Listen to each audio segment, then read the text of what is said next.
A galactic civil war spreads across the stars. From the heights of Coruscant to fiery Mustafar, to fight the evil empire, for people join the fray. These are the heroes of the Hydian Way. Welcome to Heroes of the Hydian Way. This is a Star Wars actual play podcast, and we're playing in Edge Studios' Age of Rebellion. This is Arc 4, Episode 11, and I'm Andarta. I am the GM for this adventure, and I'm using she-they pronouns. I'm Henry. I use she-they pronouns, and I'll be playing Isacel On, who uses she/her pronouns, and she's the ship she's the ship pilot and captain. And here I thought you were literally the ship. I'm Sammy, pronouns are she/they. I'm playing Vadalorn Cursed, also she/they, and I am a courier martial artist. As the episode comes into resolve, we hear the crackling of a campfire. The light starts to come up, and there we see Isabel laying on her back. Around her is several benches made out of logs and a rack for storing supplies in behind, also made out of logs. This is on the beach of a very open river. Like, the brush is very much from a... Actually, in this case, the brush, the foliage, the trees and bushes and all that are from a steppe plain where it's got a native grass going for as far as the eye can see, and in a bit of a depression in the terrain, there's a decent sort of river bank to it, and a few copse of trees at the different elbows of the river as it winds. At one of these copses, there is this campfire site. It looks to be the kind of site that you'd find on a long trail, the kind where people would be coming in, camping for the night, and then moving on. There's places to get water and to set up for cooking, though there is nothing stored there for food. There is Isabel waking up slowly, coming to realize that she is here at a twilight. Oh, Norrin, I had the worst night. Hello? She just looks around. Looks around. This feels oddly familiar. Different. And she just looks around looking for Norrin or anyone in the crew. It's like, hello? When did I go camping? I was in the hotel. She stands up and kind of creaks up and cracks her back a little. It's like, oh, why is my head hurt? Why is someone else was here? There's a fire. But hello? Is anyone out there? Norrin? Kedra? Vad? Is anyone out there? Definitely not Charlie. This is not the thing Charlie does. In response to you calling out like that, you hear a bit of rustling in the surrounding underbrush. Are you wanting to prepare for it, or are you going to just sort of wait for whoever's coming out? She just waits for it to come out, and just before it comes out, just kind of waves her hand, just hello, is anyone in there? You see someone coming out of the underbrush. They are pretty short. They're maybe 3 feet and a bit high. They're in a brown robe, slightly reminiscent of a traveling robe or a Jedi robe. Actually, it's really reminiscent of Obi-Wan in A New Hope, like the almost classic sort of monk robe too. The sleeves go down a little bit past her hands. The hood itself is pulled over, though it does look like there are a couple slits in the hood where you can see a little glimpse of blue as they come out. They do have a traveling bag, like a courier bag, that's fairly large, at least on them. And it does look like it's weighing them down a bit as they walk over. Oh, hello. Oh, hello there. Oh, Do you need help with that bag? yes, if you... I would appreciate a bit of help, yes. She just goes over to kind of like help with the bag. Just like, I'll just take this up to. I'll put it next to one of these benches right here, and like just kind of carries it over, puts it on the bench, and looks over and like puts her hand out to shake to shake hands. It's like, I'm Misa Salan. I'm the captain of the Codfather, which is not here at the moment. Where's the ship? That's right. I was in the wrong parking spot. It's gonna make it difficult to find. Wait, no, I corrected that. Oh, my head hurt. My apologies. I should not be complaining to you. You just came up to wherever we are. Oh, that's. She kind of like starts messing with her cybernetic arm and stops. Goes, my apologies. Continue. You probably know more than me. You are awake. This is a place that confuses many. And it is a place beyond places that is not as connected as some of the others, but is very much a place for minds to come together when things have become confused and very intertwined. As the small being is talking, they'll raise the hood in behind their head so that now you can see their entire head. You can see that this one has very colorful fur. In this case, they have almost entirely violet fur with the tufts of hair that are on the back of their ears. Changes shades from violet up to blue on their ears, but otherwise across all of their body that you can see going into the cloak and for their hands is a violet. Facial wise, they've got a small muzzle. They are very, very reminiscent of mice. This one here is like, oh, yes. This is a repast of the Order of Anya, and I am one of the elders of the Order. It is very nice to meet you. She stops in, like she kind of finally gets what she was looking for in her arm. She pulls out the like communicators. Like, I'm just gonna try to call my friends from. She stops, like, wait. Next finds.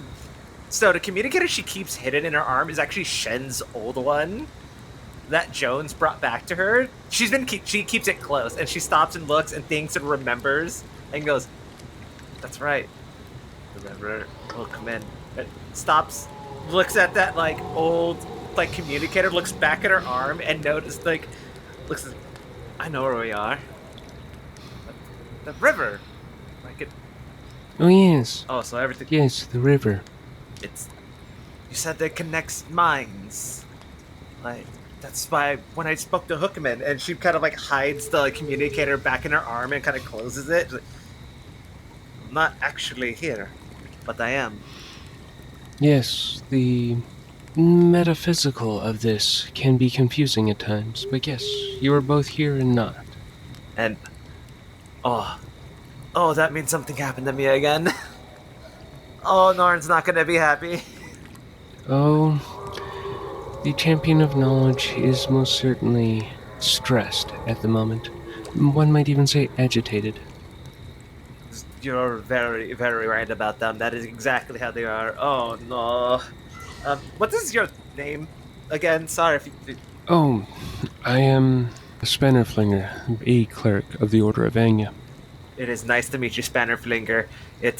Things are clicking, as you would say. She looks around like, that's right.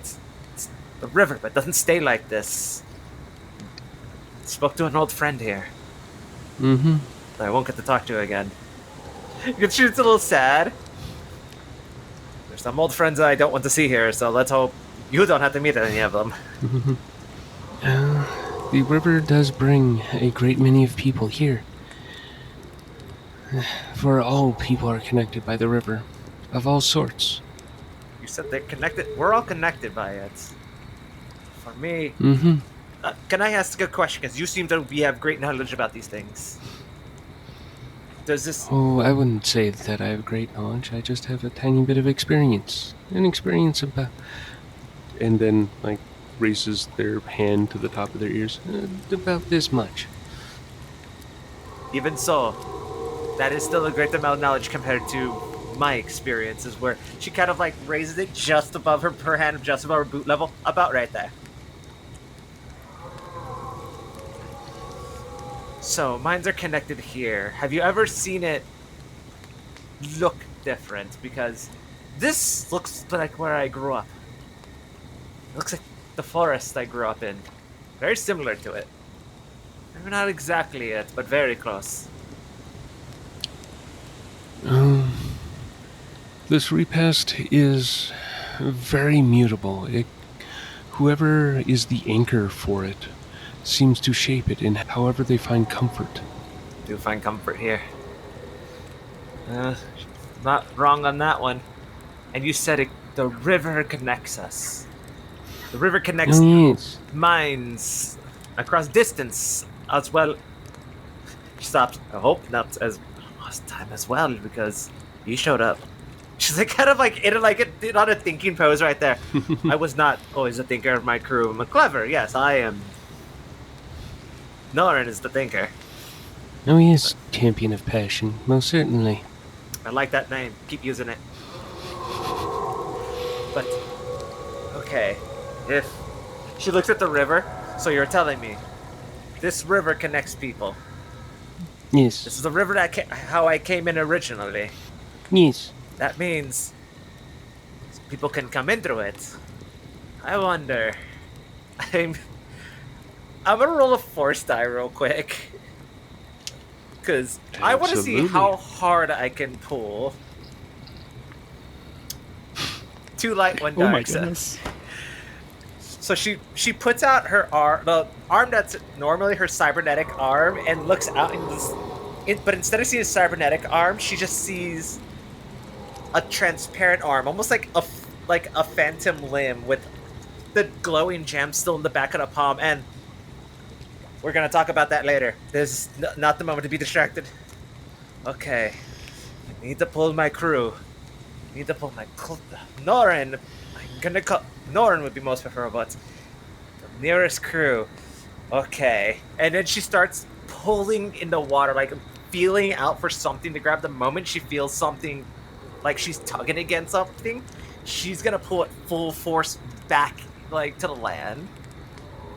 It's like so whoever's like to her, it's like whoever's closest. Let's pull them in. Could I get simple discipline checks off of both of you? Yep. Bet. So, no difficulty. Oh my goodness. You are kidding me. Please do read your rolls, or your results. So I got 2 success, 2 advantage. I got 2 success, 1 advantage. That is kind of wild. Okay, so I'm thinking that as Izazel is pulling and pulling, and finally gains purchase on something to pull on, or someone, Izazel is able to pull back and she stumbles. I'm figuring that she sort of stumbles back and stepping up out of the river. Vadalorn is not wet at all, but as Vadalorn is stepping up, the angle that Izazel is pulling on shifts so that wonderfully tall Vadalorn steps up. Normally, Izazel's hand raises with the pulling. There on the riverbank is Izazel holding Vadalorn's hand. And I'm figuring that Izazel is almost kind of hanging from Vadalorn's hand a little bit, with Vadalorn just sort of standing there, the two of them balanced, but also both very confused as to why and who is here. Both are wondering, why is Vadalorn here? Not who I was pulling for, but you know what? You're a welcome sight nonetheless. Am I dead? No, Is you're not dead. Do not worry about that. I thought the first thing that first as well. It's the first time this happened. Define this.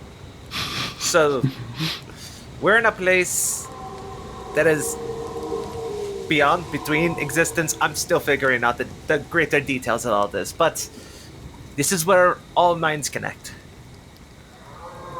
And this is where I bring people. Is this riverbank. It's very similar to where I grew up. This is Spannerflinger.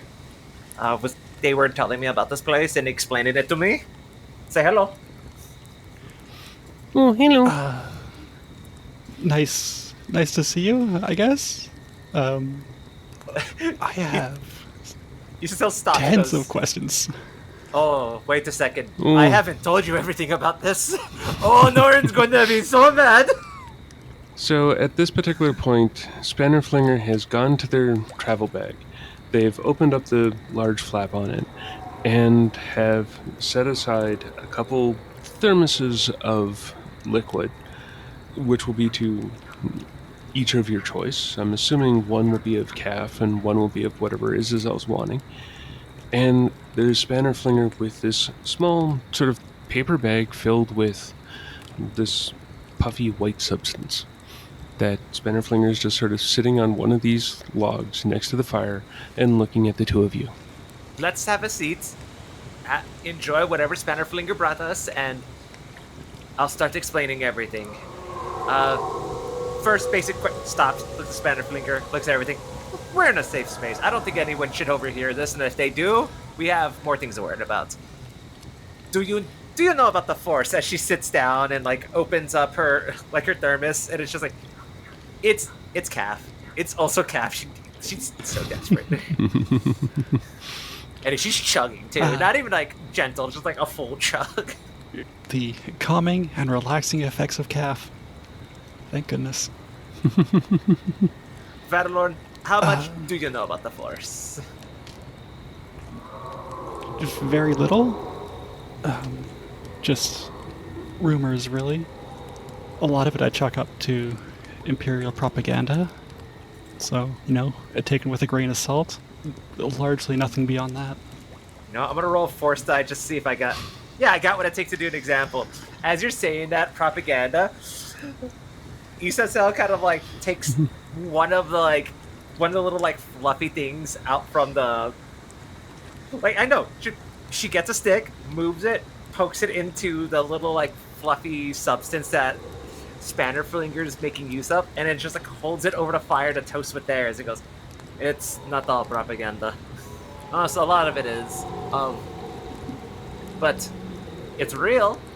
And she just like slowly turns like the stick around. She's like, and well, my people called it something different. It was a mysticism to us. We're the storytellers where I was from, but there was a different name in the galaxy at large before I came out to it. Oh, that makes sense. It's a big galaxy. She kind of turns the stick, turns like Vadalorn's face, like, snack.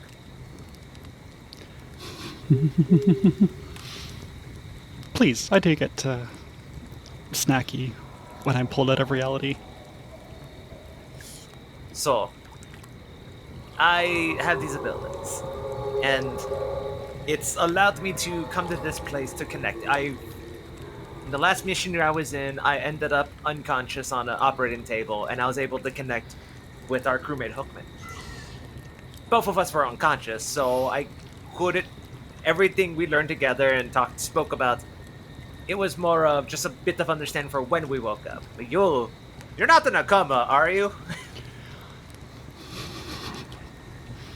That is a very good question. The second before I showed up here, I was leaping in front of a blaster, so baby? Let's hope not. It's gotten complicated back there. It's quite possibly is. I do not know how time works here. Do not ask me. How does time work here? I am not sure. It seems fluid. Last time I was here for a short time, but apparently hours had passed. Maybe, and then there's parts of it where hours upon hours upon hours of memories and experiences pass through immediately. So, truthfully, I could not fully tell you. We're just going to assume fluid like that river and hope for the best. And hope that blaster doesn't get you. Yeah, that would be, kind of bad. Yes. Oh, but you're here, so this is actually quite useful. You're my courier for the ship, so I need you. She stops and thinks. I remember what happened before I passed out. Oh, I remember what happened when I passed out. Oh, Norton's going to be so mad at me. She like sits down, takes the cap and starts chugging more. Okay. I might have to explain more about this in a bit, but Vadalorn, I don't know what she did to me, but the last thing I remember, I was with my ex-girlfriend Alice in the hotel. We were catching up. Well, that certainly is scandalous. It gets worse. Can I tell you a secret you don't tell Norin? Not until it's my time to tell Norin. I will tell them, it's just I want it to come from my mouth. And I feel like you won't have the gentleness to not get me made fun of or hit. I'm more likely made fun of, and there's a whole thing. Oh, I'm never gonna hear the end of this. Wow, I am hurt. You would think so little of me. But also that's extremely accurate, so secret's safe for the time being. She smiles. When we went to the hotel, we were catching up and dancing.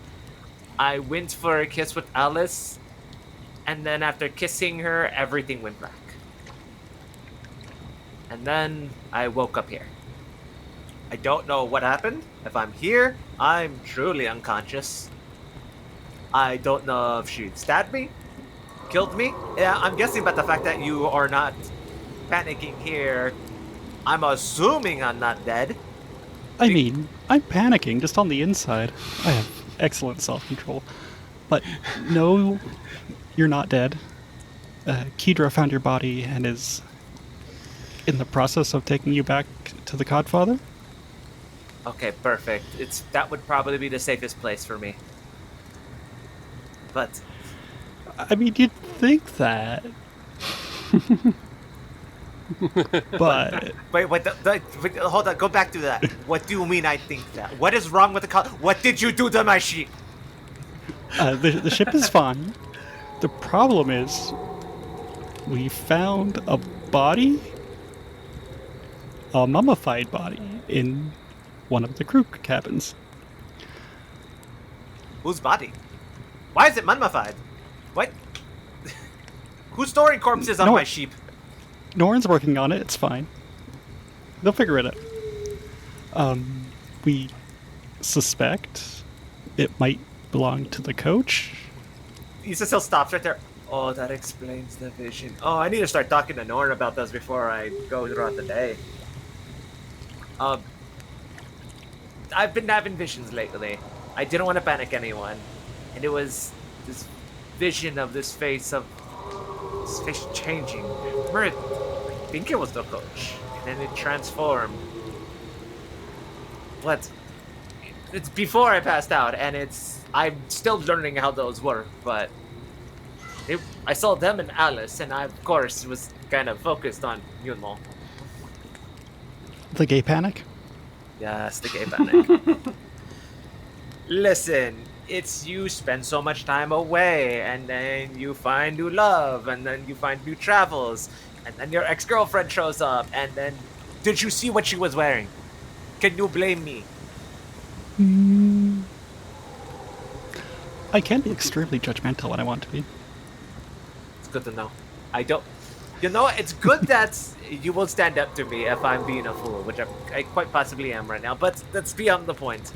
is that so the coach is dead, mummified. So what? Were they? They must have been in a ship for a while. That or someone had a very exciting experience on my ship without any of us knowing it. Yeah, that is a fun mystery that Norin's still working on. He still stops. Oh, this is the worst time for me. I've passed out. I can read minds, and I'm unconscious. This is bad. Yes, as opposed to all the good times it's to pass out. He still stops. Okay. You're eventually going to leave here. When you go back, you need to tell them about what's this. I don't know how long it's going to take me to get out of whatever coma or near-death experience I'm in. But I need you to speak to Norin and let them know about this. Keep to the crew as a whole. The crew that we started with, not whoever else. I can figure out how. I can start pulling people in. Might take time. Maybe that'll help you out there. I'm still learning this. It might be a little difficult, but I need at least some of the crew to open up their minds. I don't know why your mind was so open. You're very open-minded. Did you know that? So much so my brain will fall out sometimes. Yes, I need you to be a little bit more close-minded. No, actually, no. Don't be close-minded. I need you again later. Stay open-minded. Good job. But I will see what I can do from my side. But you need to let Norin know that I'm alive, and what happened last time is happening again. Hookman knows, so Hookman can help explain this a little better, at least a little bit more. But maybe I can help from this side. Looks over at Spannerflinger. I'm still figuring out who this Spannerflinger. Okay, now that we've calmed down, I've gotten more set up on where we are and who we are and what's going on. You said this is anchored to me. Have you, the Order of Anyan, been coming through here and taking rest inside my mind? Oh, no, not exactly. This is a place. You're the person that everything seems to be anchored to in this repast. Moment. Yes. So if I wasn't here, and whoever was a new anchor, it would change forms to them. Yes, it would. That makes a little bit of sense. Okay. I've seen so many different things, so many different ways. It was really interesting when this repast chose a moon to attach to. It became a bank.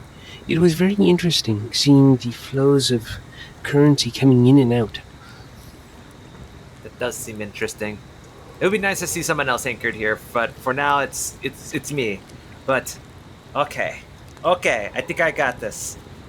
I'm going to try to pull someone. I'm still learning how to aim, but let's see if I can pull someone useful, you know? Who knows? If I can pull Norin.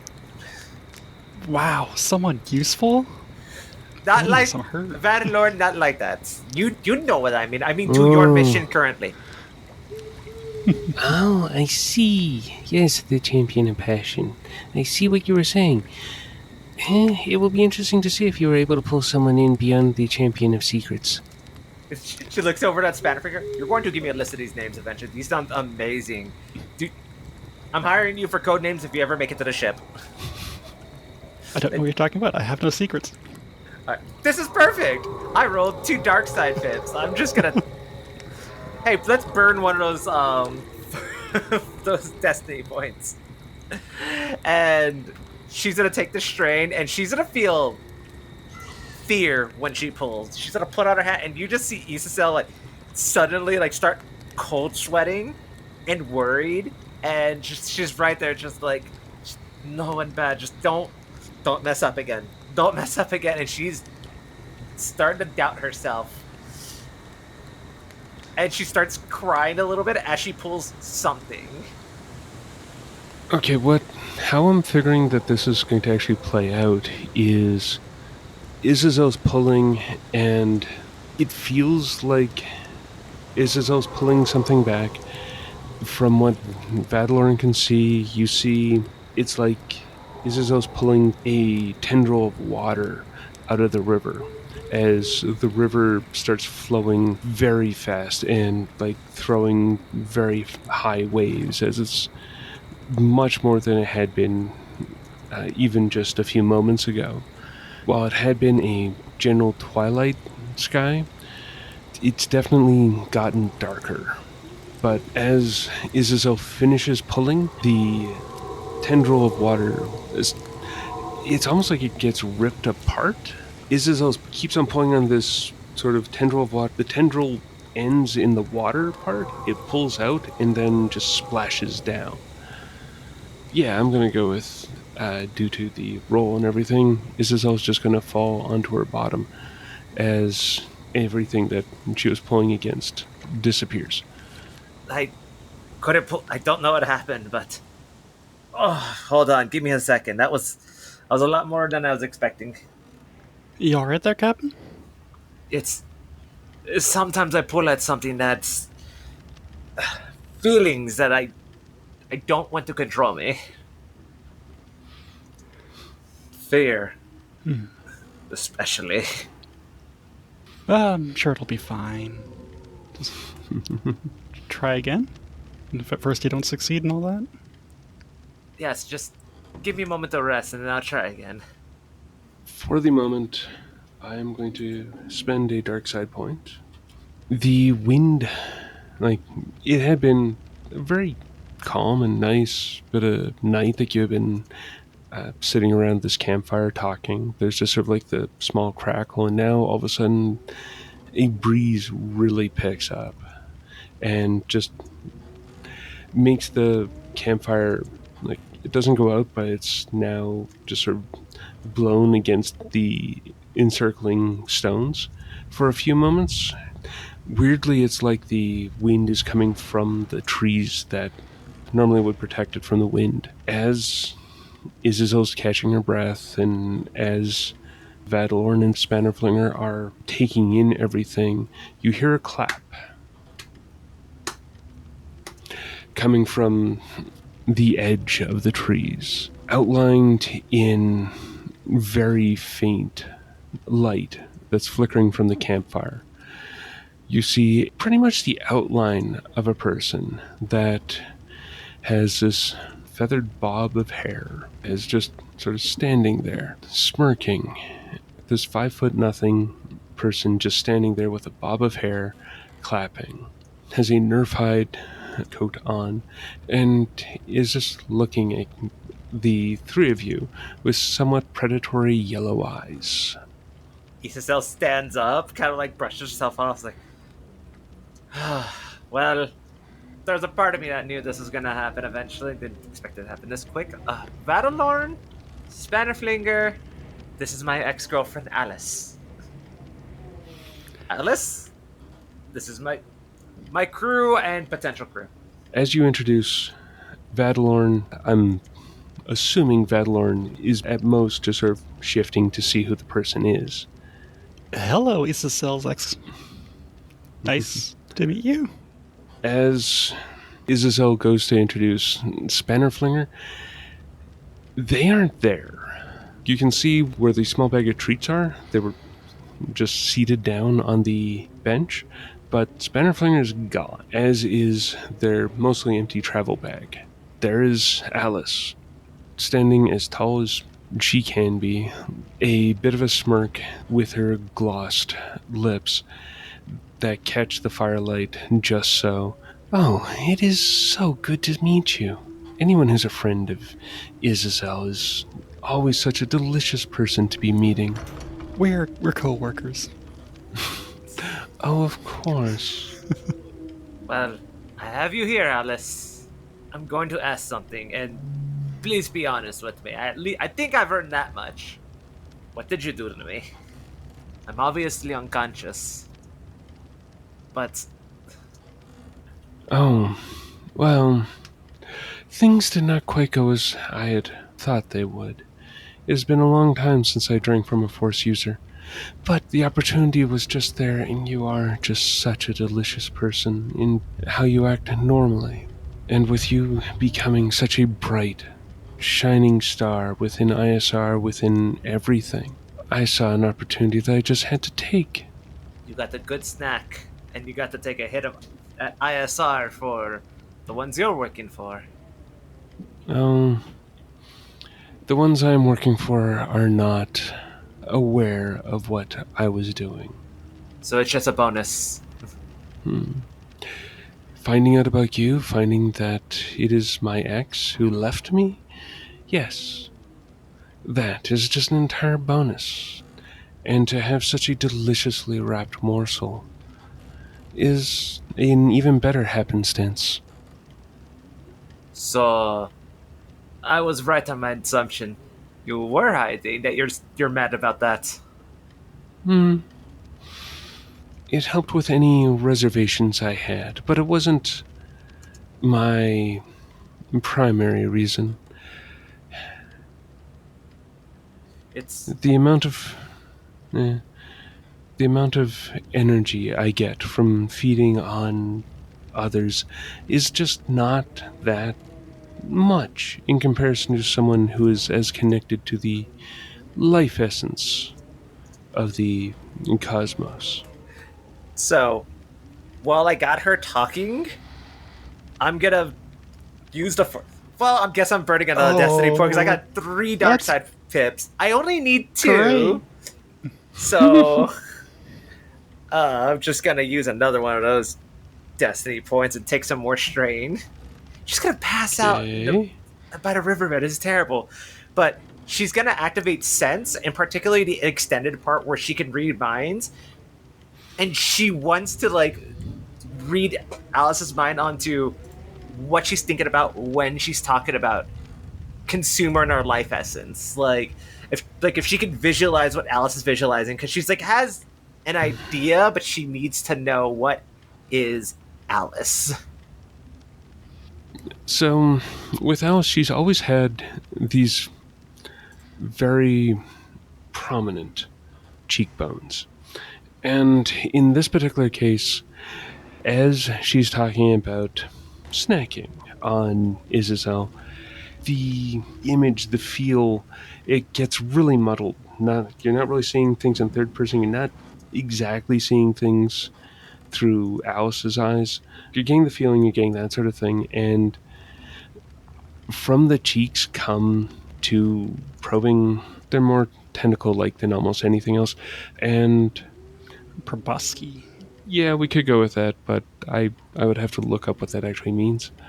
Yeah, these 2 feelers come out of her cheeks, and they go over Isazel's face, and there's a energy transfer. Initially, the very warm, very hot energy of Isazel's mind, Isazel's passion coming through, very much like the kiss becoming the sort of focus and the taste of the energy. But then there's something else within it that then shocks Alice back. She steps back, and this memory of what went on staggers Alice a little bit. She raises her hand up to her head, almost like a immediate headache befalls her. Oh, I see. Yes. At least I'm not the only one who's getting that this time. There's something different this time. Estell's looking at her, and Evad looks at Estelle. She has like blood and goop running out of her nose, and she just feels herself like remembering that suddenly of like how she is. She just stops and goes, You consumed me through my nose. That means you were eating my mind, and but now you weren't ready for my mind to push back. Wait, and she stops and looks at us. Alice, you always like this. Oh, you've been doing this the whole time? Have you been hunting the whole time I was with you?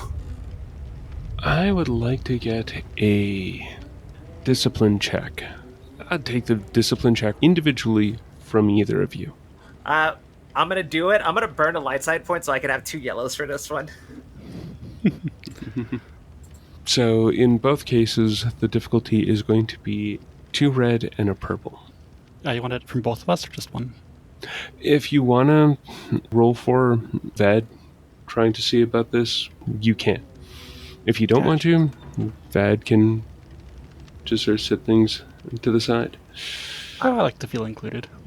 All right, and then I'm gonna use Touch of Fate, which is an incidental. Once per session. Ooh, okay. Ooh.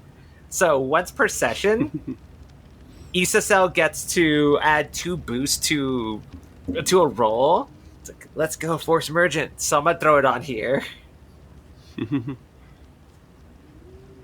nice. Bet. So, Vad, what did you get first? We'll say what I got in a second. 2 success and 2 threats. Meanwhile, Issa got 1 success and a triumph. Mm-hmm. Yeah, those red dice showed up for the threats. Oh, they did.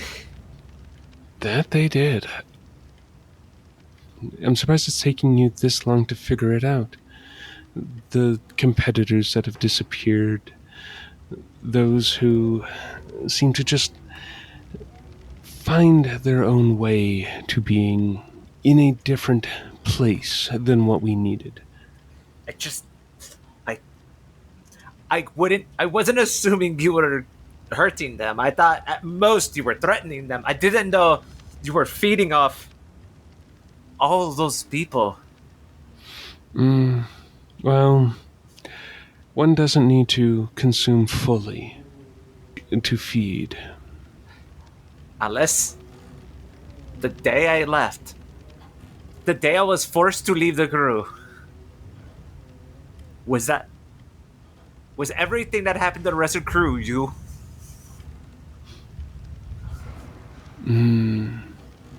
I only settled 1 score that day. That score was not with the crew. What happened to them was entirely on their own. I did leave, and in fact I gave the crew a bit of a head start on the fate that befell them. But that poor, well, not poor, they were Imperial. They deserved to be a meal with what they did. As repulsed as you seem to be, I do try to keep things at least focused on those who can most afford it.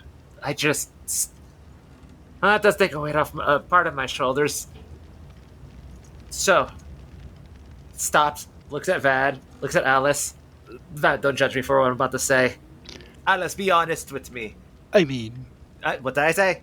Captain's orders. So you're telling me you focused on people who more so at least deserved it. That you weren't just consuming innocent minds. I don't like that sound. In so rare occasions do I have to focus on innocent minds. There are deep, dark secrets so many people have. Not just those that make their own lives a shadow that they are scared of, but what they have done to others. Going through the mid-ranks of the Imperials, it has been fun, but very unsatisfying. It's very unfilling. It's only when people have an actual aspect to themselves that they are worthwhile and sustaining. Many of those Imperials are very worthwhile, but they're just not sustaining. And then there are those who are cunning, those who are exceedingly passionate, exceedingly intelligent, but then once in an Exogor's life cycle do you get the chance to be next to someone who is in touch with the river that flows through all. When the river presents such an opportunity, someone like you would sustain me for years as opposed to weeks, but that isn't what happened. Oh, it's not. And I do appreciate your honesty. You could have lied, but you chose to at least be honest with me. Well, We do owe each other that. We've told each other enough half-truths as it is, whether we've known them to be half-truths or not. This is true. But if you couldn't get much from me, it means you need more. You're going to need to feast again. Oh, you were always but a snack on the way to a meal. A very, very delicious snack, or at least you appeared to be. And you do still appear to be so wonderful. Just under her breath, that's what Norton calls me, but nonetheless. So if I'm only a snack, what's a meal? The meal I came for is a very protected one, and it takes so much cunning to be able to find and to bring out. And yet there are so many who are looking to drink in one way or another. But with the river still flowing, with everything still going, I don't think it's safe to let you know which soup I was originally here to sample. This is. You are always so smart, Alice. You taught me so much in this galaxy. But it must. If you're willing to risk this much, it must be something worth risking. As she's trying to activate her force power in a sense again to like try to catch a glimpse, and it has uses the two light side pips to try to read her mind, trying to get her to think about what she wants to eat. Just like, I was a snack, and look at me, I am a full course meal the most. Whatever you're chasing must be delicious. Okay, so you're using those two. I am just trying to decide on what sort of images you were going to get. You get a couple flashes. You've got two force pips that you're using. You get two flashes from it. And one is of a relatively swampy area. It has a bunch of trees and that sort of overgrowth, but also very wet ground as well. And then you get a second flash, and this is of a gleaming brown ship with very smooth lines on it. It's almost got like a beak on it with a few little bulges on top, that it has this like band going around the top of this beak, and then on the top of this, probably a ship, there are these very smooth sort of bulges that have a sort of center part and then a few off to the sides at fairly irregular intervals, almost like they're view pods or something like that. As you look upon this, it has this, towards the back, not exactly fins to it, but these rods going off. Could I get a piloting space check off of Izazel? Bet. It's something I could do. What's the difficulty? This is going to be... Yeah, it's still going to be a 2 red, 1 purple check.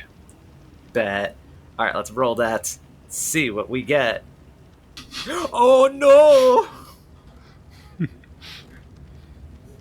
So, I got a failure, 3 advantage, and a despair.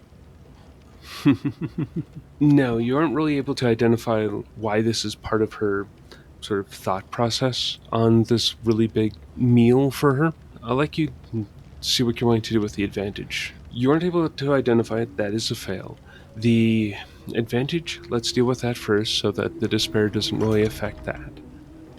The advantage is just she's gonna like lock down what she saw like in her memory of, because she's just like kind of like photo memory in her head of like, I'm going to remember this is important, because she just she knows I need to get this to Vadalorn. But what is the despair?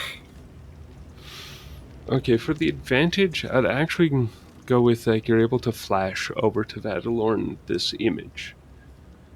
But the despair, and considering the time in the episode recording, is I'm going to go with... oh, darling. You seem to be much more advanced in your powers than I thought you would be. It's only been such a short time since we had been together, and are so much more in control. But sometimes experience is well worthwhile. And I'm going to go with at least as far as Izazel at the moment, and for Vadalorn's participation, things are going to go as slowly-ish to black. At least enough to get a tiny bit more communication between the two of you. These last words to Vadalord are just, give this information to Norin, and just passes out in front of Vadalord. Oh, sleeping on the job yet again. Aye, aye, Captain.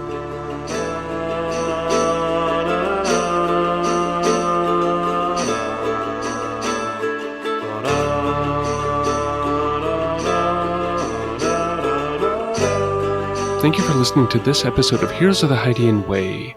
You can find me on the socials at Deuterium Ice. You can find me, Henry, everywhere as at Sim Disorder. SYM Disorder. I'm Sammy. I'm at places on the internet at linktree/goddess Sammy with one fewer S's than you might think. And you can find show updates at linktree/The Hydian Way. We are all at thehydianway.com, where you can find previous episodes and previous seasons. You can find more episodes on Apple Podcasts, Spotify, and YouTube Music. Plus, you can help us out by rating, reviewing, and subscribing. You can holocom us at heroes@thehydianway.com, and you can find merch at tpublic.com/user/thehydianway. And if you like what we do and want to support the show, you can with a Calf Crew subscription at ko-fi.com/thehydianway.